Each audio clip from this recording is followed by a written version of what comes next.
Hello, 100 fans. We are talking about Seasons 4, Episode 9, DNR.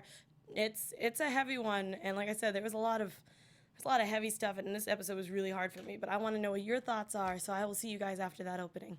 You're tuning into the destination for TV superfan discussion, AFTERBUZZ TV. And now, let the buzz begin.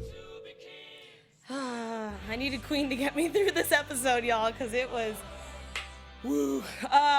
Welcome, guys, to the 100 After Show here on AFTERBUZZ TV. As you can see, I am by myself. I got nobody else with me because Ben Bateman is doing stuff because he's awesome and he has things that he wants to do. But definitely send him a tweet or an Instagram at Ben Bateman Media because he's fantastic and he probably saw the episode and I really actually want to know what he thinks. But I am also your host who will be lone wolfing it today. Alexis Torres. You guys can find me all over the interweb at atorres890. So I'm gonna need all the help I can get because, as I said, I am alone. So we're gonna go through all our different locations like we usually do, and I definitely want to know your thoughts because, man, it's good to be back after that break, and especially because this episode was so heavy. So, woof. So I'm gonna just dive right into it. We're gonna talk about Arcadia.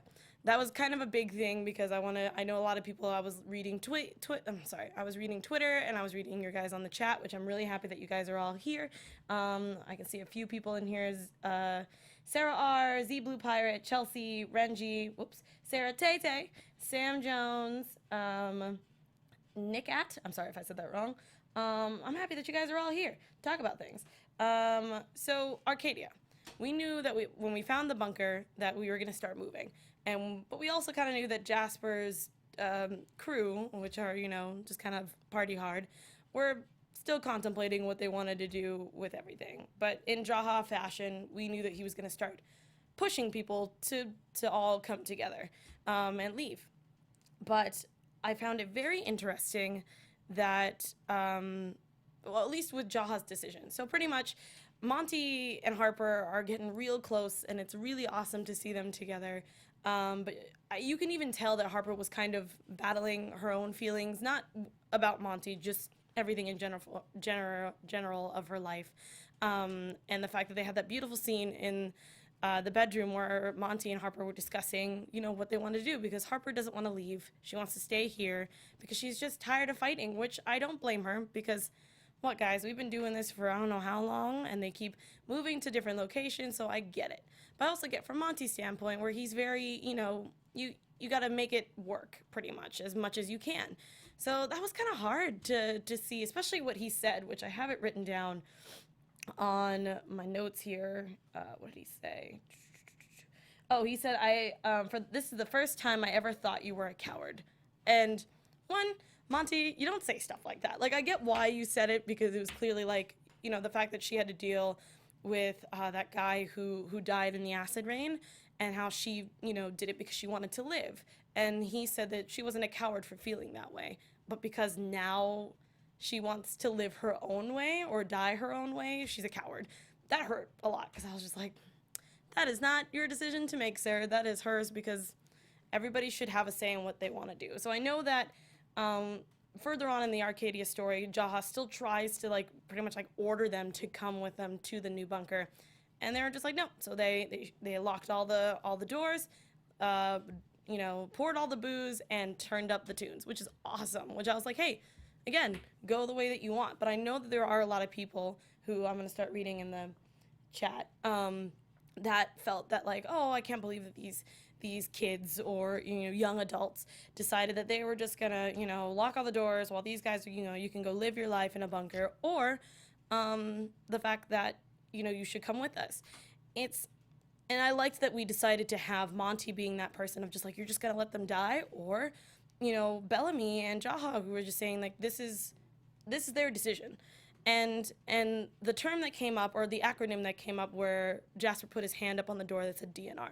So if you don't know what DNR is, or if you haven't watched the episode yet, DNR means do not resuscitate, which is a medical term for people who are terminally ill or cannot make, not say that they can't make their own decision, but clearly they're, they don't want to be resuscitated if they die with whatever they have. And as a person who's lost people that way, it definitely hurt my soul watching it, but at the same time, because I've been in that same area where I've been both Monty and Bellamy at that time, I get where they're both coming from. I mean, it was a little hurtful that Monty decided that he's like, I'm gonna make this decision for all of you. This is dumb and you guys should come with me. And it's like, no, if the world is ending in 5 days, you should decide what you want to do with your life for those 5 days that are left. You know, I mean, that's just my opinion, though. You guys can take it with a grain of salt if you want.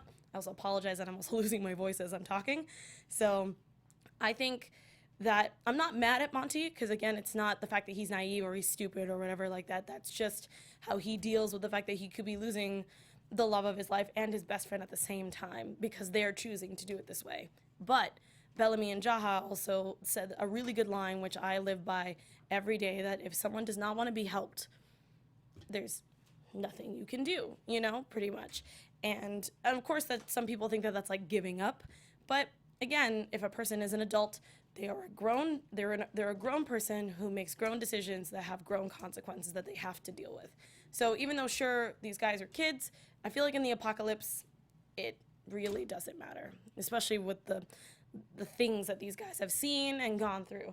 But again, that's up to you. And clearly it's not like they were going to gas them, but I'm glad that they didn't do that. They were just like, you know what? I'm just going to leave you. We're going to go our way and you go yours. So I'm really curious to see what you guys thought. So again, put it in the comments down below, or I have the chat up. And obviously if I miss anything, my amazing engineer, Josh, if he pulls it up, you know, if he sees anything awesome. I got you. Yeah, go ahead and let me know. But I'm going to move on from Arcadia for a little bit, but before I go away from that, I was very surprised that Monty decided to stay. I love that both Jasper and Harper came back to say goodbye to Bellamy, and they were like, oh, take care of our boy for us. But at that point in time, Monty was already there, and it looked like he was doing it not for himself, but mostly for Harper, because he loves her so much, and the fact that he loves his best friend as well, and he's like, I want to see if you guys will change your mind. But at the same time, I also feel like he knows that these guys are not going to change their mind, and he would rather be with the people that he loves, like, you know, that he cares about quite a bit. So again, you know, Renji said it best there too, we are who we choose to be, and if you choose this life, that is what you choose. And so I'm not going to go into more depth of that. This was just my opinion. I want to hear what yours is, and of course, there is no wrong answer here. That is totally up to you. And it was just really awesome. Again, I know Ben, if he was here, we would talk about it, of the fact that the show, whether it's teenagery or not, that, you know, oh, maybe, sorry, I got distracted because I saw Sarah R's thing in the chat. He goes, I think he's going to wait till they're all asleep and drive them to the bunker. I mean, they did drink a lot, so maybe if they pass out, maybe he'll just start piling people into a truck and drive them. I don't know. I mean, that would be very interesting, and I would find that, I don't know if that would help Monty at all, but I know that it would help his conscience, knowing that he could save his comrades and his friends and things. But, I mean, like I said, really only depends, you know, on what the writers are going to do with that. But yeah, I think, again, depends on what the writers do with that, but I think it's going to be very interesting to see if Monty decides to just let everything go or if he's going to be sneaky about it. So we'll see. But yeah, so I don't really know what's going to happen with Arcadia now, but I am intrigued to see how they're all going to make it to the bunker. So especially with Jasper, since I know Ben and I have always been talking about how Jasper's kind of been hit and miss with us this entire season. You know, he's definitely been going through the different stages of grief, where he was in denial and there's acceptance and, you know, and everything. He went through anger already. Like, it's been levels. And of course, everyone grieves in different ways, and I think that this is that point where he's hit that acceptance, and it's just tough. You know, it's a very conflicted kind of way of looking at it, because some people are very upset with his way of thinking, but at the same time, the evidence is there. So, like I said, Arcadia's kind of in a weird question mark. Like, if you saw my notes, it literally goes, Arcadia question mark? It's just to see what's going to happen with that crew, or if we're ever going to see them again. We'll see. But a person that I'm really excited that we got a little bit more with was Octavia. Which also intertwines with Polis, kind of, when we start getting towards the end of that. We see Octavia and Ilian, you know, back at his home village, and it looks like they're trying to plant crops, which I did have the same exact reaction as Octavia, where she was like, I don't know why we're planting crops if the world's going to end in 5 days. But, you know, he says that even in Prime Fire, you know, we might actually still be able to plant stuff within the time frame that we have. I will be very surprised if that does happen, but I'm glad that he's optimistic and opportunist about it. So, hey, good for you. But as soon as, I can't remember her name, what was it? And Kara showed up, and she was and how Ilian told Octavia that they weren't really prone to strangers or wanderers. It was very interesting to see, because I knew that it wasn't going to end well, pretty much. So when she like looked over, Octavia looked up, because he even told her, put your head down, and I was like, girl. And she leaves. I was like, that's probably not going to be the last of her. They come back, and I don't know how many days it's been now, because we had our little love scene where they were naked in bed, which I was like, is that in the house? I don't know what's happening. They were pretty much talking about how she wants to go out as a warrior, and she was very surprised that Ilian was a warrior for their village, but he decided, the world's ending in 5 days. Why am I going to go to war for? Which I can agree with, but again, also your decision. I love that was kind of like the overall theme of the episode, is people choosing what they wanted to do, which we'll get into Raven and everybody in the next segment. So pretty much you can tell that Octavia was kind of going again conflicted with what she wanted to do, whether she wanted to fight or if she wanted to just stay here with Ilian. But then she kind of just really really just wanted to start a life with Ilian, even though deep down you can tell that she was fighting her own self. And obviously that decision came through, because they came back. She brought reinforcements. One of them recognized her from Polis, and she still held her own. I was super proud, but then she did get hit in the gut, which I think her ribs were broken. Well, not her ribs were broken, but I know she got shot, like she got stabbed. So I assume that's where that pain came from. But I mean, I could be wrong. And I love how immediately she turned. Like you can see that bloodlust kind of came through, and she annihilated everyone. And so if Ben was here, he'd be like, oh my God, it was so badass. But that was what it was. I thought she was fantastic. And I loved, it worries me, because I'm like, you look like you're just going to just start killing people all through villages and stuff. But I'm really glad that she came back and decided, like, this is what it is. I felt bad that Ilian came back, like, ready to, like, start this new life together. And she's like, this is how I am. Even though she just literally annihilated 3 people, like, to the point where she was screaming and bashing that. I think it was that girl's head. That was bloody. And then she just left.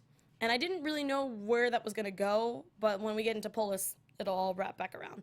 So while that's happening, we're dealing with Raven, Murphy, and Imori. So this is tough, because I understand where everybody's coming from in this perspective. Raven is still having a hard time dealing with, sorry, I was looking, Z Blue Pirate said, will Octavia fight for Tree Crew or Sky Crew?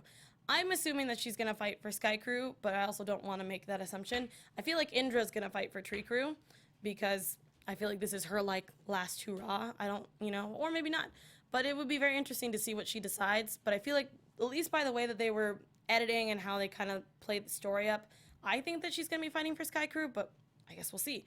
I really want to know what you guys think. I might do a poll on Twitter later to be like, who do you think she should fight for, Tree Crew or Sky Crew? I might actually ask Ben, because he might have more on that, since Octavia's is his lady. But his other lady, Raven, is having a harder time with her headaches, and not well her headaches, but dealing with her hearing things, because of the fact that she is gonna die, because the aneurysm or tumor is getting worse. And Imori is kind of sitting there going, why do we still need her if her brain is not all there?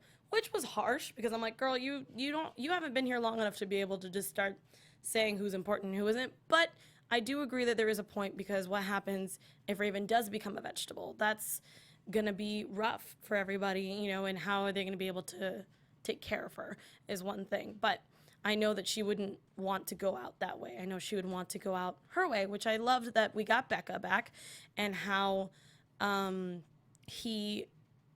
that Becca decided to, try to teach her to be able to spacewalk again, which I was like, that's the perfect way to go. I feel like, as much as I want her to stay within the rest of the season or whatever they decide to kill off her character, get rid of her character or anything like that, I think that's the best way to go. I know some people might not agree with me because they're like, no, she should be, doing something else. But I think that because now we technically have a plan with everybody going to the bunker and finding a meeting place and kind of dealing with that, Raven doesn't feel that she is,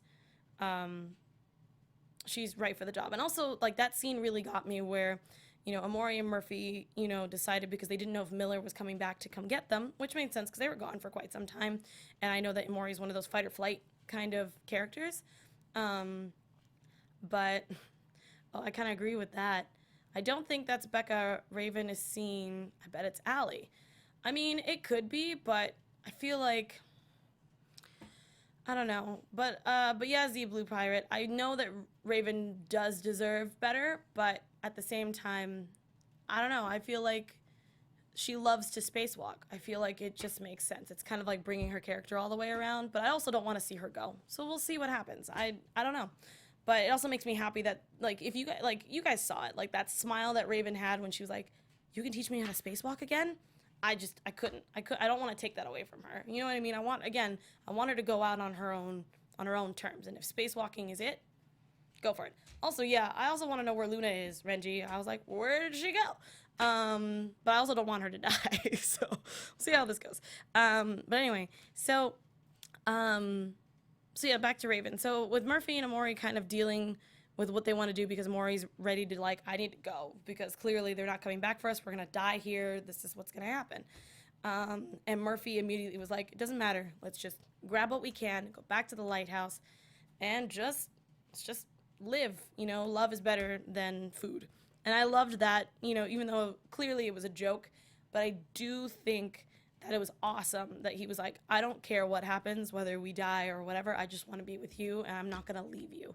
That was great. I will give him that because the Murphy that we knew in season 1 to the Murphy we see now, he's grown so much, and I think that it's great that he found somebody that he can feel this amazing thing with them. Sorry.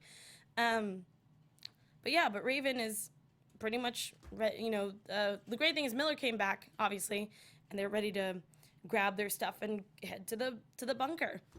And Murphy and Amori are like, yes, we're ready to go too. So he goes down there to go tell Raven, hey, let's go, we gotta get moving. Which I was afraid because Raven had that seizure in the rocket, but she seemed fine. She was able to get out of it, but because we cut to commercial, so I don't know if, like, someone found her and they helped her, or if she just kind of, like, I don't know, like, just walked it off after. I'm not quite sure since we didn't get to see that scene. But again, she's probably the most clear-headed she's probably been in a while, that this is what she wants. And so their conversation together at the very end really hit me because these guys, Murphy and Raven have been there since day 1. It's tough, the fact that he had to say goodbye to her, and we already knew that he felt guilty about what he did to her leg or how that situation happened. But I love that they were able to get the closure of Raven's like, it's not your fault, I don't blame you for what happened. And when she said that, I don't mind if I lose my leg, but if I lose my mind, that got me. Because it's tough, especially, like I said, like I've lost, loved ones of mine, not in the exact same way that Raven did, but in the same aspect. The same aspect of, becoming, non-functional is tough for anybody, and if that's what they decide, that's what they decide. Again, I love the theme. Again, it was a very dark, thought-provoking theme, but it was just really good, so I'm really glad that they decided to do that for this episode. So they leave, and Raven's just left to her devices to figure out what she wants to do. So I'm very intrigued to see what happens when they come back to that, if she actually makes it to space, or if that's just where we leave her character, which I don't think that they would do, but you never know. So obviously now we're just gonna bring it all back into the one place that is having the most tension right now, which is Polis. Yikes, y'all. So clearly Clark, Abby, and everybody are all heading over to the bunker to, meet up and drop some things off and figure out their next move. Abby stops Clark and is like, hey, just wanted to give you, because Rowan is also there too, I forgot to add him in there. Rowan walks off, and Abby warns Clark that Asgeda is decided to take the bunker instead of the Ice Nation, which I was like, holy yes, Chelsea. I didn't mean to pun there. That wasn't the point of leaving her to her devices. I actually just meant it literally, but thanks. I didn't even notice that. And you guys know I hate puns. Ah, man. But yeah, so pretty much the whole point was that Asgeda was going to take Rowan, or, take out everybody, and they made an alliance that Asgeda and Sky Crew would become one. Or Tree Crew? Am I saying that right? I don't know if I'm saying that correctly. I hope I'm saying that right. It's late, guys. So, but obviously when Rowan gets there, Clark's upset because she's like, why didn't you tell me this? So she warns him. But at this point, Ice Nation has decided, no, we knew there was something up, and we took care of business. And they bring it back. Pretty much, Clark says, let me try. It was, I need my Chancellor here, because we all go back to Polis, and they try to figure out how to see if we can keep both, Tree Crew and Ice Nation and Sky Crew all together, so that we can be able to, to work together, because the fact that you can fit 1,200 people into this bunker, there has to be a way. There has to be another way, and I do agree with her there, but at the same time, the way that it was played out in this episode was not very good on Clark's part, but also not on Abby's part too, because I don't know if you guys saw my tweet today. I'm done with Abby. She just hasn't been helping anybody out. She thinks that she is, but she really isn't, and I can't anymore. It's frustrating. But pretty much, we try to get a conclave, not conclave, but we pretty much try to get a meeting together where we have Rowan, Indra, and Clark together so we can talk. Obviously, when they get to the bunker, we meet up with Gaia again, which I was like, huh, interesting. Nice, Chelsea. I would like to see 1,200. That would be a very interesting show spinoff. I think it'd be cool. And so,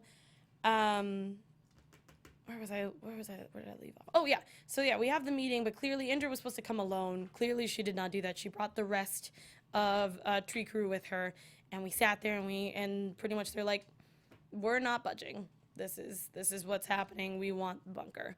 And, of course, Ice Nation's not going to back down. And Clark's like, this is not what Lexa would have wanted. And she's like, you're right. And if Lexa was here, we'd probably be able to really sort it out. But without a commander to tell us what to do, we can just do whatever we want. And that's what we got. And we got a war because Rowan's like, well, we talked. Yay. And we just kind of moved on.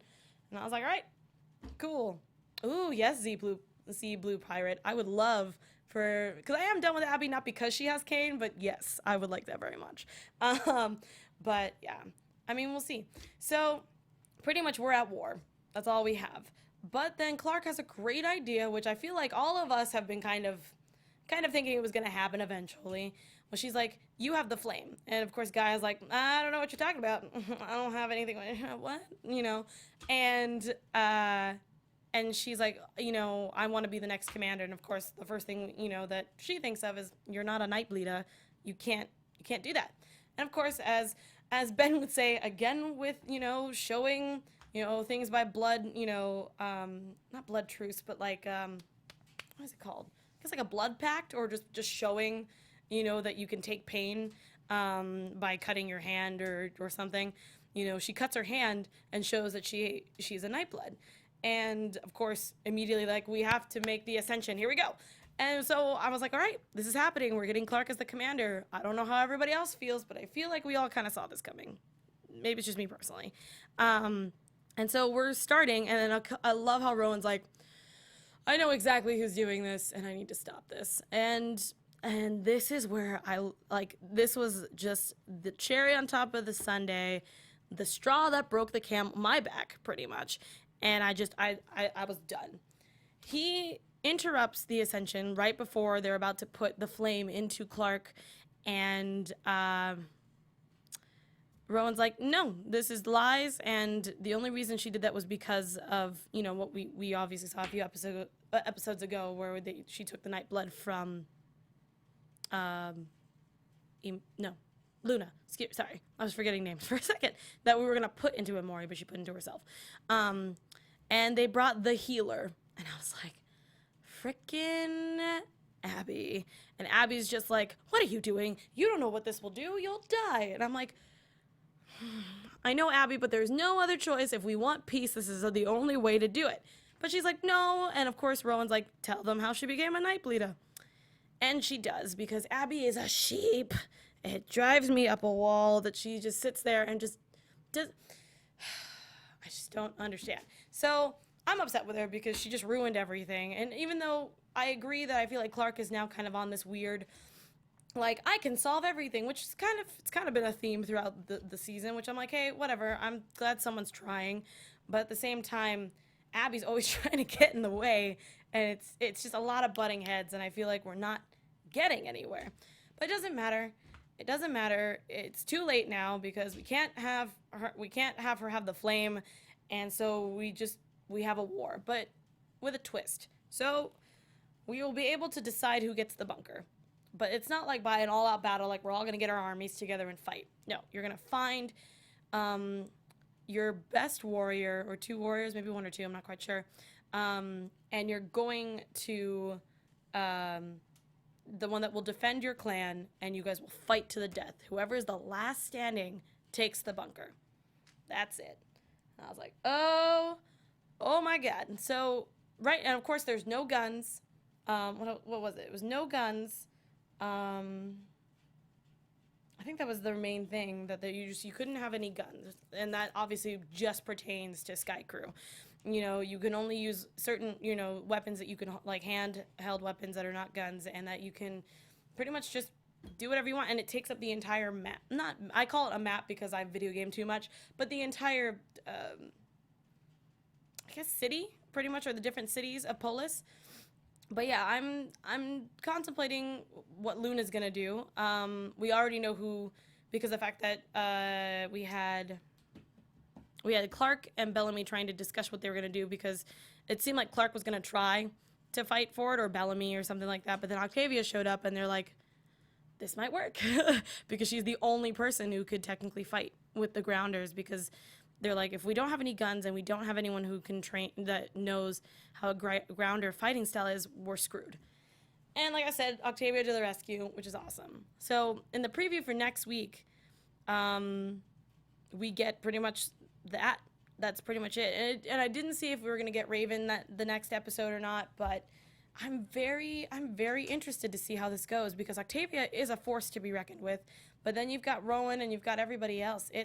And Luna, so it's going to be interesting to see how this is going to end up, who's going to last, or if there is a way for Clark to either steal the flame, put it in, and just be like, I'm the commander, deal with it, kind of thing, but I don't think that's going to work.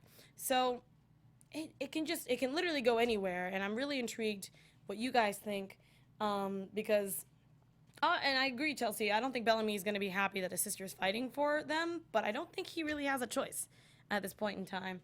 But yeah, Mia in the chat thinks, I think it's going to come down to Rowan, Luna, Octavia, and maybe Indra if she fights. I also agree. Let's see. But yeah, I want to know what you guys think, because I feel like, or Sky Crew can be like super messed up and just be like, we're just all going to go in the bunker and we're holding it hostage. Deal with it. Which I don't think that that's what they would do, but I can totally see that, especially since I think Kane is still imprisoned and stuff. I feel like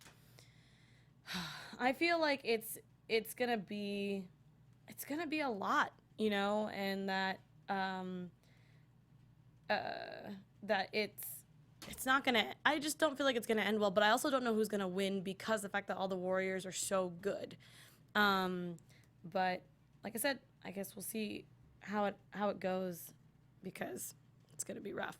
But I'm going to give it a little bit of time for you guys to put in your predictions of who do you think is going to win in that all-out battle while I talk about iTunes. So every week we always tell you guys this, that, go to iTunes and download our podcast, give us a rating, 5 stars, 4 stars, and see, just to let us know, like, what we need to improve on, or you guys love the show and why you love the show, because our producers like to see, how we're doing, and, especially because we got renewed for another season, they want to be like, hey, how's the show going? How do people like it? And again, like I said, I want to see what you guys think, because, we learn from that, and we obviously read the comments every week, and I love interacting with you guys in the chat. iTunes is just another way to just, help us out here, with our free content. So don't forget to go to iTunes, find AfterBuzz TV, or just type in the 100 After Show. It'll definitely pop up.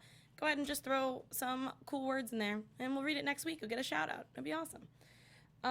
So, wow, nice job, Meg Bear. That's the entire thing. I love it.